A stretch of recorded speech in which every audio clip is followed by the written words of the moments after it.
Bismillahirrahmanirrahim. Assalamualaikum warahmatullahi wabarakatuh.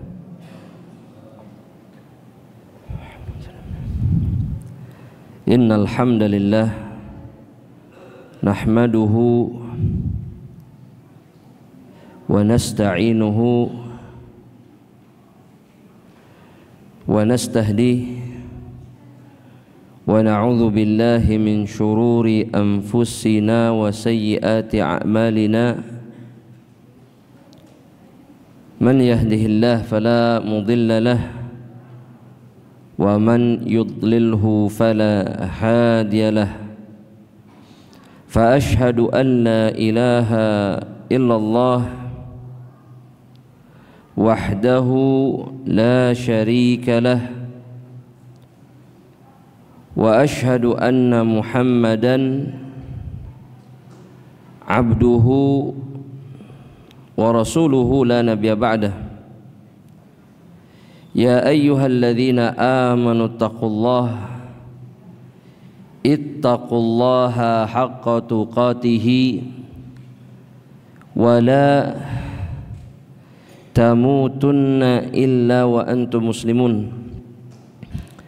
Ya ayyuhan nasu taqu rabbakumul ladzi khalaqakum min nafsin wahidah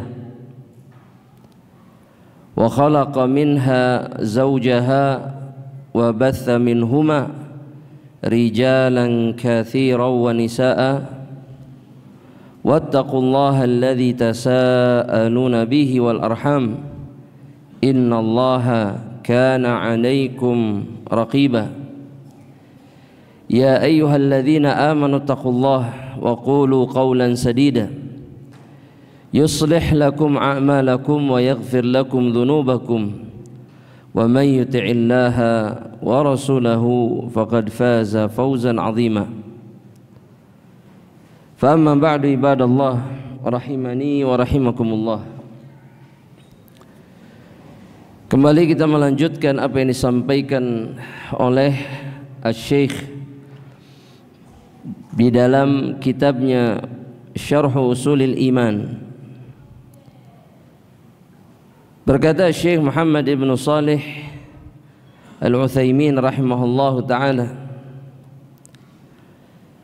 bahwa di antara pokok keimanan kepada takdir atau yang termasuk ke dalam bagian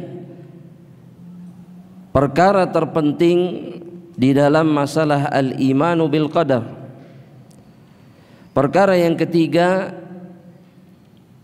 kata beliau adalah al-iman bi anna jami'al kainati la takunu illa bi masyiatillahi ta'ala. Mengimani bahwasanya seluruh atau segala sesuatu yang ada, yakni di alam semesta ini, la takunu illa bimasyiatillah, tidak akan terjadi atau tidak akan pernah ada kecuali dengan kehendak Allah Subhanahu wa ta'ala, atau semuanya terjadi karena Allahu Jalla Jalaluhu berkehendak. Kata beliau rahimahullahu ta'ala kemudian, sawa'an kanat mimma yata'allaqu bi fi'lihi aw mimma yata'allaqu bi fi'lil makhluqin, baik perkara-perkara yang berkaitan atau berkenaan dengan perbuatan Allah sendiri, bahwa apapun yang Allahu Jalla Jalaluhu lakukan itu semua karena kehendaknya. Allah melakukan apapun yang dikehendakinya sesuai dengan masyiah Allahu Jalla Jalaluhu, au mimma yata'allaqu bi fi'lil makhluqin. Begitu pula dengan yang berkaitan atau yang berkaitan dengan perbuatan-perbuatan makhluk. Maka seluruh perbuatan makhluk itu kemudian terjadi, dilakukan oleh makhluk semata-mata karena Allah Jalla Jalaluhu menghendaki perbuatan itu terjadi. Qala Allah Ta'ala berfirman, kata Syekh, fima yata'allaqu bi fi'lihi.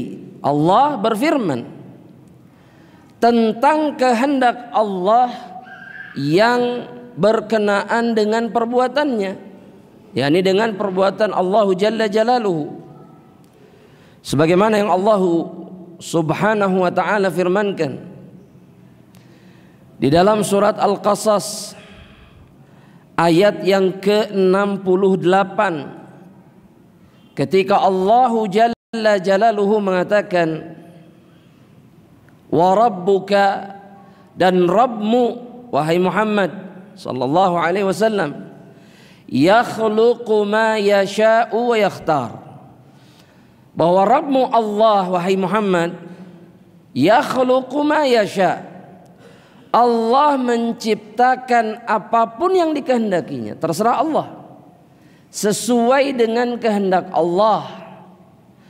Wa yakhtar, dan kemudian Allah memilih apa yang dikehendakinya. Dan ini mutlak di bawah masyiah Allah Subhanahu wa ta'ala. Yani tidak ada satupun di antara kita yang bisa bertanya-tanya tentang kehendak Allah ataupun kemudian boleh mempertanyakan kehendak Allah. Sebagaimana yang Allah Jalla Jalaluhu firmankan di dalam Al-Quran, dalam suratul Anbiya ayat yang ke-23,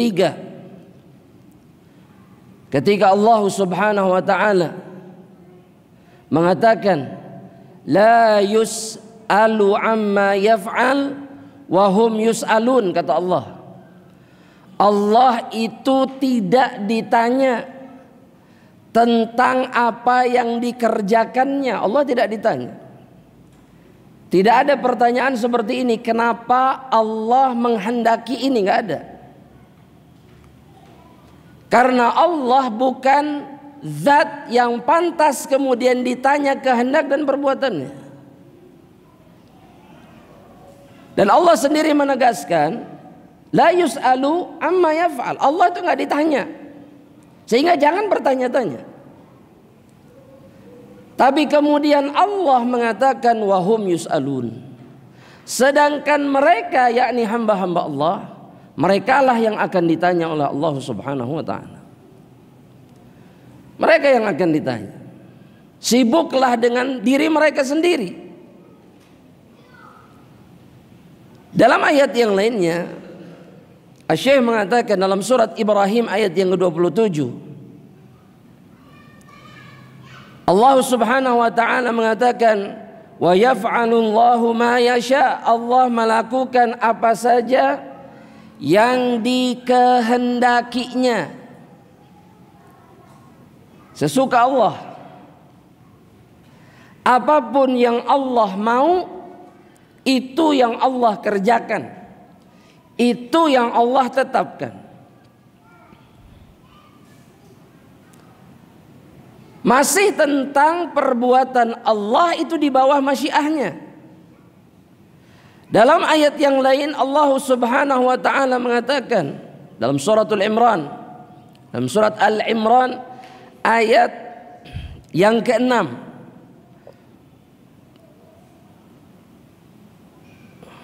ketika Allah Subhanahu wa ta'ala mengatakan, huwallazi yusawwirukum fil arhami kaifa yasha.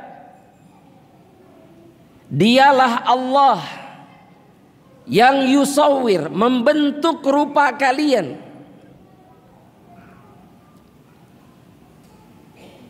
Yang membentuk rupa kalian fil arham, di dalam rahim ibu-ibu kalian. Kaifa yasha, sebagaimana Allah menghendakinya, sesuka Allah.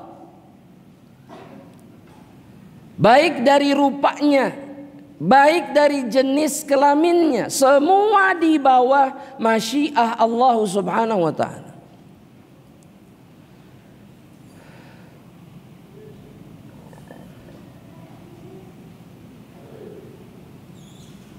Dan kemudian Asy-Syaikh mengatakan wa qala ta'ala fi ma yata'allaqu bi fi'lil makhluqin, dan kemudian Allah berfirman tentang kehendaknya yang berkaitan dengan perbuatan makhluk, bahwa perbuatan makhluk itu di bawah kehendak Allah. Kalau Allah berkehendak maka dia akan berbuat, makhluk ini bisa berbuat. Tapi kemudian jika Allah tidak menghendakinya, maka apapun tidak akan pernah bisa dilakukan. Sebagaimana yang Allah Subhanahu wa ta'ala firmankan dalam suratun Nisa ayat yang ke-90.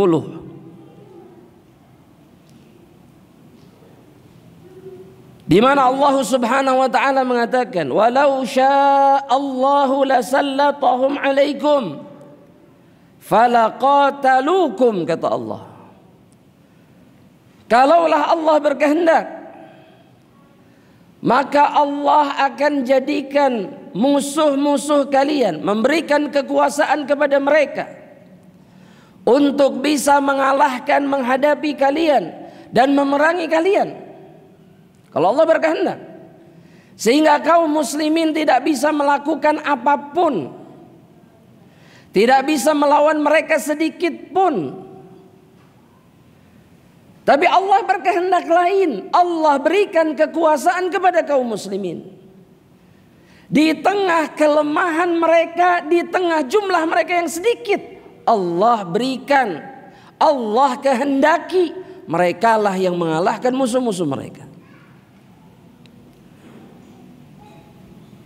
Dalam ayat yang lainnya, Allahu Jalla Jalaluhu dalam suratul An'am ayat yang ke-112, Allah Subhanahu wa ta'ala mengatakan, walau syaa rabbuka ma fa'aluhu fadharhum wa ma yaftarun.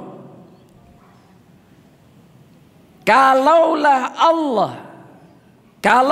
Allah menghendaki, maka mereka tidak akan melakukan kemusyrikan mereka. Mereka tidak akan melakukan kesalahan mereka, dosa-dosa yang mereka berbuat.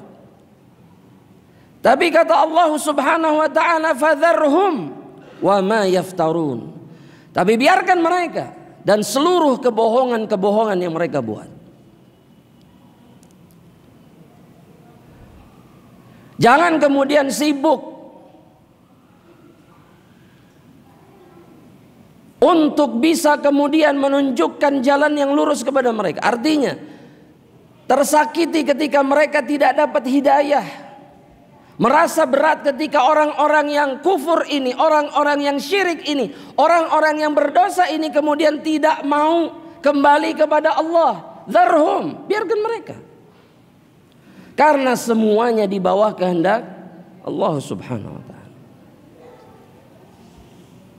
Tugas kita tetap memberikan hidayatul irsyad kepada mereka, itu kewajiban. Tapi sisanya di bawah masyiah Allah Subhanahu wa ta'ala. Dan ini berkenaan dengan perbuatan-perbuatan makhluk. Kemudian Asy-Syaikh masuk ke dalam perkara yang keempat. Dari pokok perkara iman yang berkenaan dengan al-imanu bil qadar yang harus ada ketika seseorang ingin menyempurnakan keimanannya kepada takdir. Ar-rabi' kata beliau, al-iman bi anna jami'al kainat makhluqatun lillahi ta'ala bidzawatiha. Mengimani bahwa segala sesuatu yang ada itu di alam semesta ini itu diciptakan oleh Allah semuanya. Bidzawatiha, baik zatnya, wasifatiha, baik sifatnya, waharokatiha, baik perbuatan dan gerak-geriknya, semua diciptakan oleh Allah Jalla Jalaluhu. Allah yang menciptakan. Apa dalilnya? Beliau kemudian berdalil dengan firman Allah Subhanahu wa taala dalam surat Az-Zumar ayat yang ke-62, di mana Allah dengan sangat jelas, dengan sangat tegas mengatakan, Allahu khaliqu kulli syai'in wa huwa ala kulli syai'in wakil. Kata Allah Subhanahu wa taala, Allah lah, dialah Allah pencipta segala sesuatu, dan dialah Allah yang maha memelihara dan menolong semuanya. Dalam ayat yang lain, dalam suratul Furqan ayat yang kedua, dalam surat apa? Ayat keberapa? Ayat kedua, Allah Ta'ala mengatakan, wa khalaqa kulla syai', kata Allah, Allah yang menciptakan segala sesuatu, semuanya, zatnya, sifatnya, Allah yang menciptakan segala sesuatu.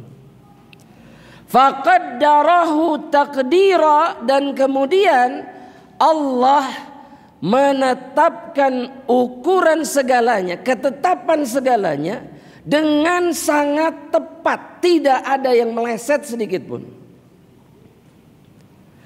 Termasuk takdir seluruh hamba-hamba Allah Subhanahu wa taala sempurna. Baik kemudian seseorang itu masuk ke dalam neraka Allah, atau kemudian seseorang itu masuk ke dalam surga. Allah yang menciptakannya, dan Allah yang menciptakan atau menetapkan ketetapan-ketetapan tentang makhluknya dengan betul-betul tepat, sempurna. Tidak ada kezaliman, tidak ada kesalahan di dalamnya. Wa qala an nabiyillah Ibrahim alaihi salam annahu qala liqaumihi, dan Allah berbicara tentang Ibrahim kemudian menghikayatkan perkataan Ibrahim kepada kaumnya. Ini yang dikatakan Ibrahim kepada kaumnya dalam surat As-Saffat ayat yang ke-96. Ibrahim mengingatkan kaumnya dengan kalimat wallahu khalaqakum, Allah menciptakan kalian, Allah lah yang telah menciptakan kalian. Wa ma ta'malun, dan seluruh apa yang kalian perbuat itu semua di bawah ciptaan atau penciptaan Allah Subhanahu wa taala. Dan inilah 4 perkara terpenting di dalam masalah iman dengan takdir. Yang pertama apa aja? Ayo, apa yang pertama? Yang awal itu apa? Kata Syekh, al-ilm. Betul? Bahwa Allah mengetahui, bahkan antum yang di tengah, hah? Tafsil. Naam, Allah mengetahui, punya ilmu tentang segalanya, tafsili atau ijmal. Baik. Kemudian yang kedua apa? Al-kitabah. Apa maksudnya al-kitabah?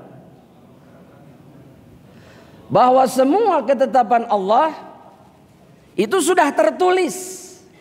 Ditulis sama Allah dengan memerintahkan al-qalam untuk menulis apa saja yang akan terjadi sampai hari kiamat. Sudah ada catatannya. Dan ini tidak akan berubah. Nabi yang menegaskannya. Rufi'atil aqlamu wa jaffatis suhufu. Penanya sudah diangkat, sudah gak ada catatan lagi, gak ada revisi. Dan tintanya sudah mengering, sudah selesai. Masa iya gak bisa berubah? Karena kita sedang membandingkan Allah dengan keadaan kita. Kita sangat mungkin dan pasti salah, sedangkan Allah tidak mungkin salah. Kemudian kita katakan, kalau begitu gimana dong? Gak ada gimana dong, Allah sudah sempurna mencatat semuanya. Gak ada.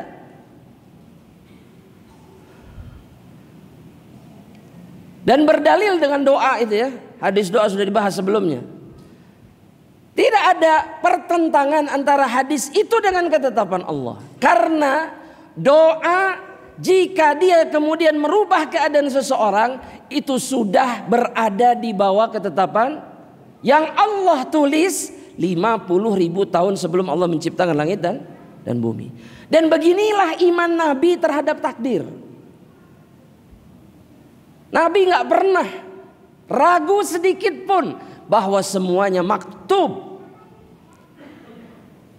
dan tidak ada perubahan. Yang ketiga apa? Yang ketiga apa jemaah? Masyiah, kehendak. Ini baru saja dibahas. Betul? Yang dimaksud dengan masyiah ini masyiah terhadap apa? Masyiah ini berkenaan dengan apa? Perbuatan Allah sendiri dan kemudian juga perbuatan makhluk. Allah hanya melakukan apa yang dikehendakinya, begitu juga dengan makhluk. Makhluk melakukan apa yang dikehendaki oleh Allah Subhanahu wa taala. Dan yang terakhir apa jemaah? Yang keempat, al-khalqu, bahwa semuanya telah diciptakan oleh Allah Subhanahu wa taala. Asy-Syaikh tahu ketika beliau menyampaikan 4 perkara ini, pasti akan muncul satu pertanyaan yang muncul di benak kita semuanya. Kalau begitu bagaimana dengan makhluk dengan keinginannya? Betul tidak? Betul tidak? Apakah dia sama sekali tidak punya pilihan? Maka Asy-Syaikh kemudian mengatakan, wal imanu bil qadar, kata beliau, ala ma wasafna, seperti yang sudah kami sifati tadi. Yang dimaksud oleh Syekh, apa yang beliau sifati itu adalah keyakinan yang sahih terhadap takdir, sama persis seperti iman dan keyakinannya Nabi dan para sahabat. Ini yang diyakini oleh mereka. Kata beliau, keimanan terhadap takdir seperti yang sudah disifati tadi, la yunafi, tidak menafikan, an yakuna lil abdi masyiah, bahwa seorang hamba punya masyiah, punya kehendak, fi af'alihil ikhtiyariyah, dalam perbuatannya yang ikhtiari, yang dia punya pilihan di dalamnya, wa qudratun 'alaiha, dan dia punya kuasa, dia punya kemampuan untuk memilih, li'anna syar'a, karena syariat, wal waqi'a, dan juga kenyataan, dalani ala itsbati dzalika lahu, itu menetapkan bahwa hamba punya pilihan, punya masyiah, baik syariat atau kenyataan. Amma syara', adapun syariat, berarti kalau disebut syariat yang dimaksud apa? Dalil dari syariat yang dimaksud apa berarti? Al-Quran dan Sunnah. Kalau disebutkan dalilus syara', dalil syariat, maksudnya Al-Quran dan Sunnah.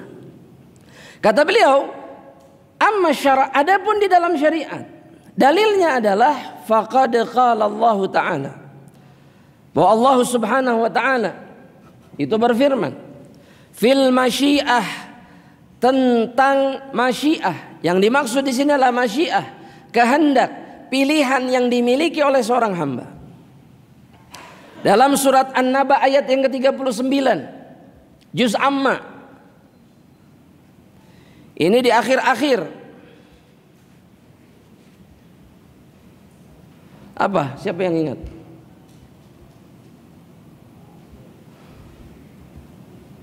Jamaah, juz amma hafal? Insyaallah. An-Naba hafal? Surat Amma masih ingat? Depannya faman.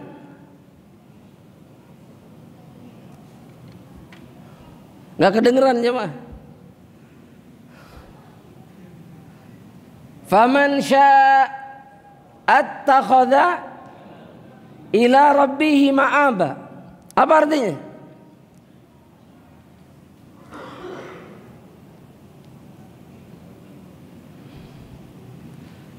Dibaca berkali-kali. Artinya apa?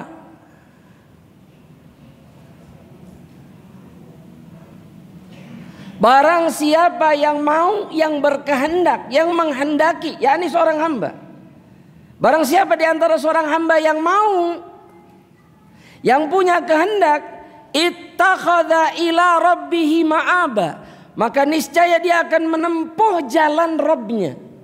Kalau dia mau, dia milih jalan Allah Subhanahu wa Ta'ala. Kemudian dalam ayat yang lain, dalam surat Al-Baqarah ayat yang ke-223,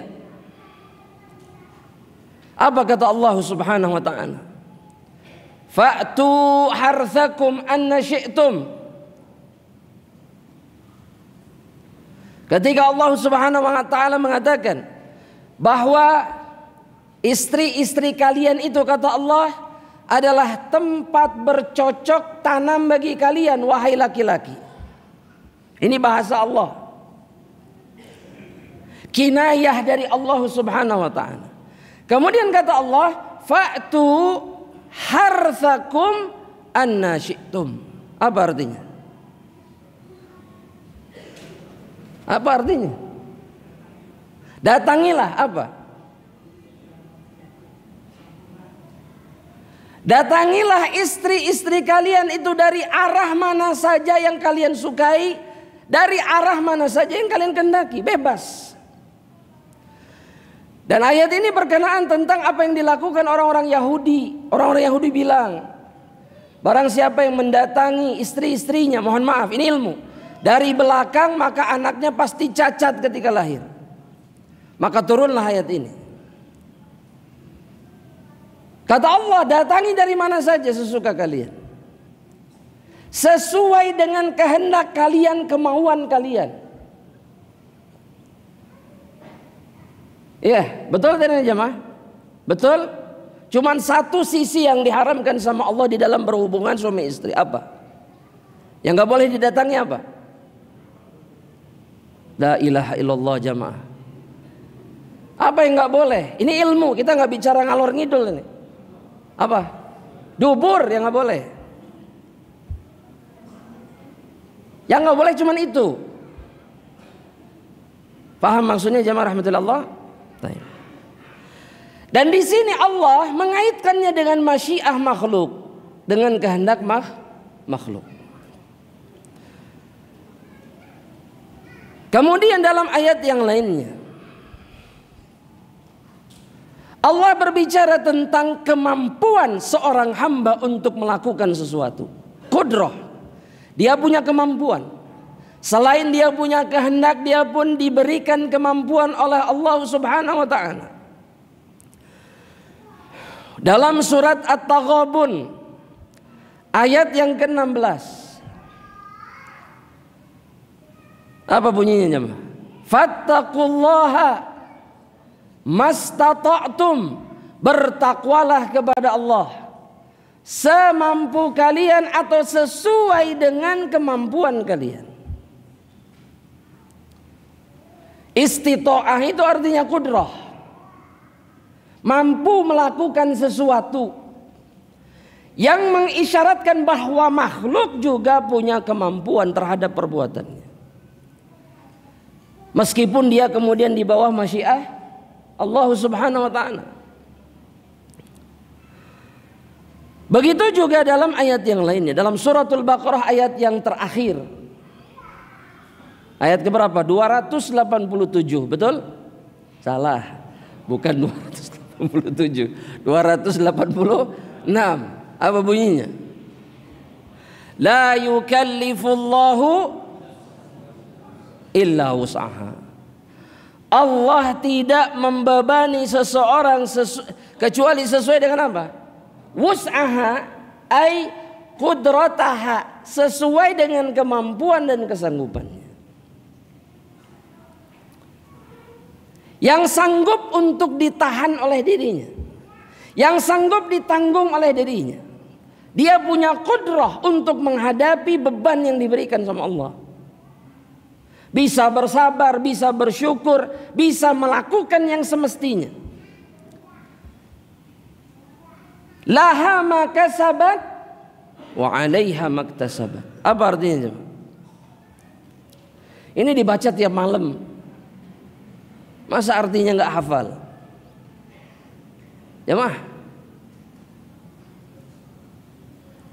Jamaah, laha ma kasabat wa 'alaiha maktasabat. Yang keras. Baginya apa yang diusahakannya. Begitu saja sudah. Apa artinya?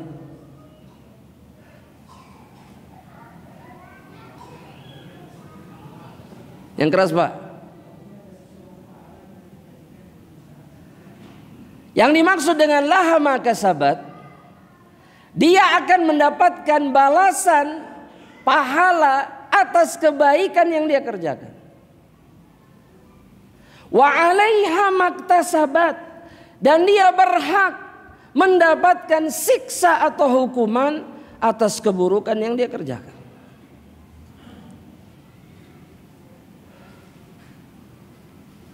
Itu artinya selama ini yang kita baca itu. Yang kita ingat cuman itu, la yukallifullahu. Sudah, itu kalau lagi musibah, kalau lagi ngadepin beban berat, la yukallifullah nafsan illa wus'aha. Ya, atau lagi ditekan sama orang lain, la yukallifullahu nafsan illa wus'aha. Betul? Dia lupa bahwa ayatnya enggak berhenti sampai di situ. Ya. Dan di sini Allah menegaskan bahwa seseorang punya kudrah, punya kemampuan untuk menghadapi, untuk melakukan apapun yang diinginkan oleh Allah Subhanahu wa ta'ala. Itu dalil syariat. Ammal waqi', kata beliau, adapun kenyataan, bahwa kenyataan itu membuktikan bahwa kita punya pilihan dan kita pun punya kemampuan. Fa inna kulla insan, kata Syekh, sesungguhnya setiap manusia ya'lamu anna lahu masyiah wa qudrah. Setiap manusia tahu bahwa dia punya kehendak. Ya, antum ketika berangkat ke sini, kehendak antum atau bukan? Ada keinginan ke dalam hati? Ada. Itu namanya masyiah. Sehingga antum siap-siap berangkat. Ya, berangkat. Itu namanya apa? Masyiah. Kemudian setiap manusia juga tahu dia punya kudrah, punya kemampuan. Ketika antum punya keinginan dan punya kemampuan untuk berangkat ke sini, antum berangkat. Betul nggak ini? Kalau nggak punya kemampuan nggak akan berangkat. Betul? Benar. Aduh sakit, aduh kepala, aduh flu, aduh ini dan itu. Ini sepakat saja. Sepakat? Sepakat. Taib.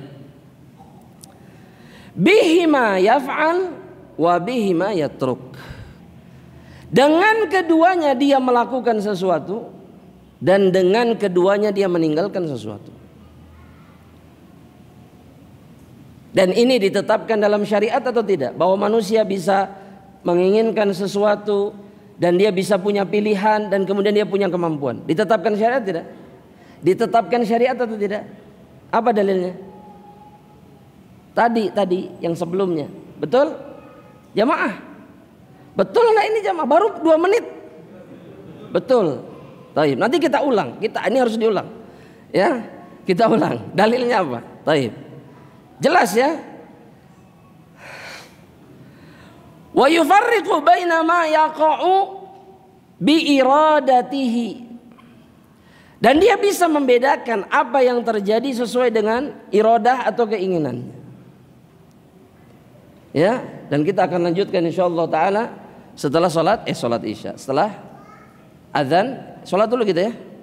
Salat, tapi ana harapkan kita iqomahnya lebih cepat. Insyaallah taala ya. Iqomahnya lebih cepat. Habis itu salat kita lanjutkan sebentar karena harus ke tempat lain lagi. Baik, barakallahu fiik. Nah, assalamualaikum warahmatullahi wabarakatuh. Assalamualaikum warahmatullahi wabarakatuh. Hamdan katsiran tayyiban mubarakan fihi kama yuhibbu rabbuna wa yardah. Sallallahu ala nabiyyina Muhammad wa ala alihi wa ashabihi ajma'in, fa amma ba'd. Ikhwatal Islam, ikhwatal iman rahimani wa rahimakumullah. Kita lanjutkan apa yang dikatakan oleh Syekh rahimallahu taala. Kita ulangi sedikit. Beliau mengatakan fa inna kulla insanin ya'lamu anna lahu masyiatan wa qudrah. Bahwa dia memiliki masyiah. Setiap manusia mengetahui bahwa dia memiliki masyiah, memiliki kehendak. Begitu juga dia mengetahui bahwa dia memiliki qudrah, yakni memiliki kemampuan. Bihi ma yaf'alu wa bihi ma yatruk. Dengan keduanya dia melakukan sesuatu, begitu juga dengan keduanya dia meninggalkan sesuatu. Wa yufarriqu baina ma yaqa'u bi iradatihi. Dan dia membedakan apa yang dilakukannya dengan iradahnya. Jika dia ingin melakukan itu maka jika dia ingin maka dia melakukannya, jika tidak maka dia tidak melakukan. Iradah yang muncul dalam hatinya, dalam dadanya. Contohnya kata beliau kalmasyi. Contoh perkara yang terjadi karena iradah dan kemudian karena kemampuan adalah seperti berjalan. Jika dia ingin berjalan maka dia berjalan, dan punya kemampuan maka dia berjalan. Wa ma yaqa'u bi ghairi iradatihi. Dan perkara yang terjadi kemudian tidak berdasarkan iradahnya, tidak berdasarkan keinginannya, dan dia tidak punya kuasa kemudian untuk menahan perkara tersebut. Seperti irti'ash kata beliau, seperti gemetar atau merinding. Dia tidak bisa mengendalikan ini, dan ini terjadi di luar apa? Kemampuannya. Dia tidak menginginkannya tapi terjadi. Akan tetapi kata beliau rahimahullah ta'ala, lakin masyiatul abdi wa qudratuhu, akan tetapi kehendak seorang hamba, begitu juga dengan kudrahnya, waqi'atani bi masyiatillahi ta'ala, dia akan terjadi dan seseorang bisa melakukan sesuatu dengannya, itu di bawah atau dengan kehendak Allah Subhanahu wa ta'ala. Dan itu yang ditegaskan oleh Allah Subhanahu wa ta'ala. Liqaulihi ta'ala atau liqaulillahi ta'ala dalam surat At-Takwir ayat 28 dan ayat yang ke-29. Ketika Allah Subhanahu wa taala mengatakan liman syaa'a minkum ay yastaqim, bagi siapapun di antara kalian yang ingin istiqomah, ingin lurus, menempuh jalan yang lurus. Wa ma tasya'una, dan ini yang menjadi dalil kemudian apa yang dimaksudkan oleh Syekh bahwa masyiah makhluk itu di bawah masyiah Allah Subhanahu wa taala. Karena Allah yang mengatakan wa ma tasya'una illa ayyasha Allahu rabbul alamin.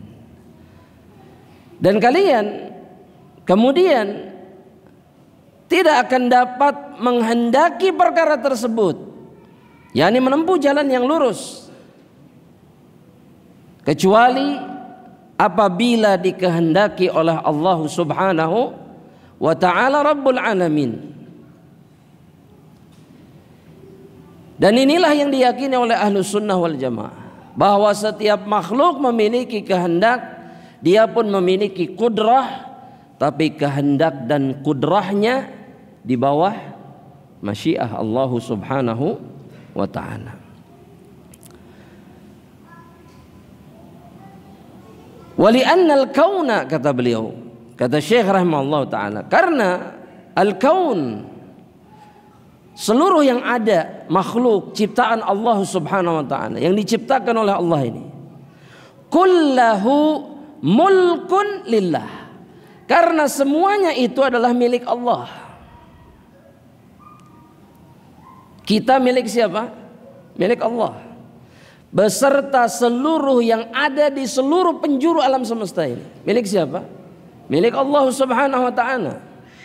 Fala yakunu fi mulkihi syai'un biduni ilmihi wa masyiatihi. Maka tidak ada satu apapun di seluruh ciptaan Allah ini melainkan yang dimiliki sama Allah Subhanahu wa ta'ala ini. Tidak ada yang terjadi, tidak ada yang bersikap, tidak ada yang berlaku kecuali di bawah ilmunya Allah dan kehendaknya Allah Subhanahu wa ta'ala. Begitu juga sebagian makhluk ketika dia mengendalikan sesuatu. Betul tidak? Dia menginginkan segalanya sesuai dengan keinginan siapa? Keinginan siapa? Kalau di perusahaan keinginan siapa? Hah? Atasan. Pokoknya harus begini. Kalau nggak begini, ada konsekuensinya, betul kan? Taib. Meskipun kehendak makhluk ini nggak bisa mengatasi semuanya, nggak bisa menguasai semuanya, nggak bisa mengendalikan semuanya atau apapun bahkan. Tapi makhluk saja menginginkan itu ketika ada orang yang berada di bawah kekuasaan. Dan kita nggak pernah protes. Kita nggak pernah protes. Kita ridho menerima itu. Dimarah-marahin sama atasan, kenapa? Karena nggak sesuai keinginan atasan. Kita diam. Lantas kenapa ketika Allah, Zat yang maha kuasa, maha segalanya, yang memberikan segalanya kepada kita, menginginkan apapun sesuai dengan kehendaknya, kita protes? Kenapa? Coba, kenapa kita protes? Hah? Jemaah, atasan di perusahaan kita ingin tahu segalanya. Pokoknya harus seizin saya. Pokoknya harus saya tahu. Dia sampai pasang CCTV di mana-mana. Betul nggak? Pengen apa dia? Pengen tahu segalanya. Betul? Allahu Jalla Jalaluhu lahul mathalul a'la. Ada permisalan yang jauh lebih tinggi tentang Allah, bahwa semua yang terjadi itu memang harus di bawah keinginan Allah. Dan Allah tahu segalanya. Tidak ada ruang bagi kita kemudian untuk apa? Berkeberatan. Ada ruang nggak? Ada ruang nggak? Bisa komplain nggak? Nggak bisa. Nggak bisa komplain memang. Dan itulah yang diyakini oleh Rasulullah SAW. Begitu juga dengan para sahabatnya. Wallahu ta'ala alam. InsyaAllah kita lanjutkan di perjumpaan berikutnya. Jika ada pertanyaan, satu atau dua pertanyaan, silahkan. Jamaah, fadhal. Antum mau nanya? Oke. Fadhal. Ayo, siapa yang mau nanya? Fadhal. Fadhal, Bang. Nah. Semuanya berkaitan dengan syariat ataupun ketetapan-ketetapan Allah yang lainnya. Oleh karenanya syariat Islam ini Allah tetapkan sesuai dengan kadar kemampuan hamba-hambanya. Bahkan Allah mudahkan. Begitu juga dengan masaib, ujian, ibtilaat, itu juga sesuai dengan kadar kemampuan hambanya. Kata Nabi, fa in kana fi imanihi salabah, kalau di iman seseorang itu ada kekuatan, zida fi, Allah akan tambahkan kekuatan musibah yang menimpa dirinya. Sehingga tidak ada hujjah bagi setiap dari kita kemudian untuk mengatakan bahwa saya terkalahkan oleh syariat atau saya kemudian terkalahkan oleh musibah Allah Subhanahu wa taala. Karena semua apa yang Allah tetapkan dari syariat, dari ketetapan qadari semuanya, rizki semuanya, Allah itu tidak akan pernah memberikan beban melebihi kemampuan hamba-hamba. Setiap dari kita bisa menerima, setiap dari kita bisa menjalankan, setiap dari kita bisa bersabar, setiap dari kita bisa bersyukur dan melakukan kebaikan-kebaikan yang lain. Makanya berat jemaah. Kenapa berat? Karena kita ini sama sekali tidak punya hujah untuk membela diri kita ketika kita taksir, ketika kita gagal menjalankan syariat. Gak punya. Karena Allah sudah mudahkan semuanya. Dan beban syariat ini tidak melebihi kemampuan siapapun. Wallahu ta'ala. Yang disebutkan oleh para ulama.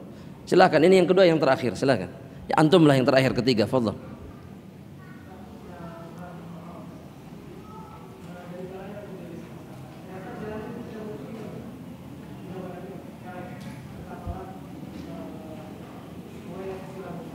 Yaj'al lahu makhraja wa yarzuqhu min haitsu la yahtasib. Terus pertanyaannya?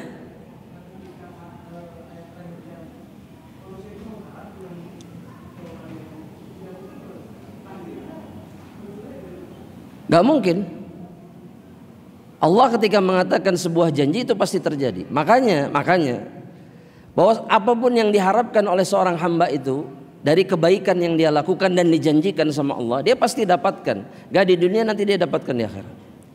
Yang perlu kita ingat jemaah rahmatullah Allah, Allah itu ketika memberikan rizki makhluk sebagai balasan kemudian dari kebaikan yang dia lakukan di dunia, itu mengurangi balasannya di akhirat. Jadi kalau Allah Subhanahu wa taala enggak berikan di dunia, artinya di akhirat dia mendapatkan balasan kebaikannya sempurna dengan balasan surga Allah. Sebaliknya kalau orang itu diberikan balasan kebaikannya dengan kemudahan duniawi atau yang semisalnya seperti ayat tadi misalkan, berarti bagiannya di akhirat berkurang. Itu kata Nabi Muhammad SAW. Bahwa orang-orang yang mendapatkan ghanimah dalam hadis Muslim, di dalam peperangan itu sudah disegerakan oleh Allah, kalau saya tidak salah ingat, 1/3 atau 2/3 dari balasan jihadnya dengan ghanimah itu. Yang tersisa di akhirat itu adalah apa yang tersisa dari yang sudah didahulukan di dunia. Makanya bagi orang-orang yang mungkin kemudian bertanya-tanya, saya ini sudah berusaha bertakwa sama Allah, tapi kok janji dalam ayat ini tidak terjadi. Bukan tidak terjadi, Allah tangguhkan karena Allah ingin memberikan yang sempurna kelak di akhirat. Itu bisa jadi terjadi sebenarnya. Makanya tugas kita cuma satu, apa? Bersabar. Sudah, sabar aja. Tunggu saja balasan Allah, karena Allah tidak mungkin mengkhianati janjinya. Nah, kalau kita paham ini, maka semua yang terjadi di dunia ini mudah. Gak ada yang sulit. Gak sekarang, nanti. Kalau sekarang dikasih, sekarang dia berhati-hati. Sebentar, ini jangan sampai nanti di akhirat anak cuman kebagian apa? Sisanya. Maka dia akan terus berjuang bersyukur sama Allah Subhanahu wa taala. Terus biar kenikmatannya ditambah, kemudahan beribadahnya ditambah terus, supaya terus bertambah lagi. Tapi sebaliknya kalau diuji oleh Allah, bersabar. Karena bagi orang-orang yang bersabar ada begitu besar dan banyaknya balasan kemuliaan dari Allah di dalam surga. Makanya nggak perlu bersedih. Oh iya, memang kita tidak perlu bersedih. Nanti kita akan masuk ke dalam pembahasan itu insyaallah taala. Ini berkaitan erat dengan takdir Allah Subhanahu wa taala. Wallahu taala. Silakan yang terakhir antum.